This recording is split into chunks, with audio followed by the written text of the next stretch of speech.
Добрый вечер, дорогие участники нашего марафона «Признайся жизни в любви». Сегодня у нас воскресенье вечер. Это говорит о том, что завтра у нас понедельник.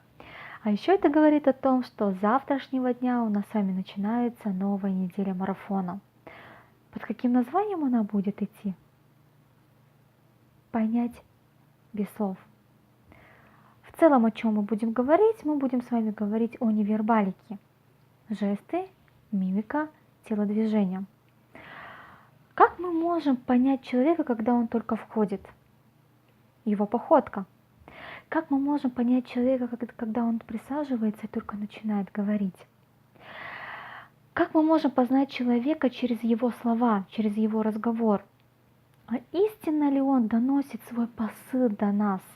Или есть там капелька дисгармонии? Мы с вами также затронем момент. Это все-таки наша сознательная часть или бессознательная? Также мы с вами пойдем в момент контроля. Можем ли мы с вами контролировать наши жесты? Или все-таки не можем? Если можем контролировать, как? Если не можем, то как себя проявлять?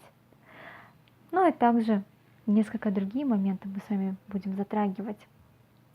На сегодня я с вами прощаюсь, но ненадолго, потому что завтра, в понедельник, с вами буду я. Доброй ночи, приятных всем снов. До завтра, до свидания.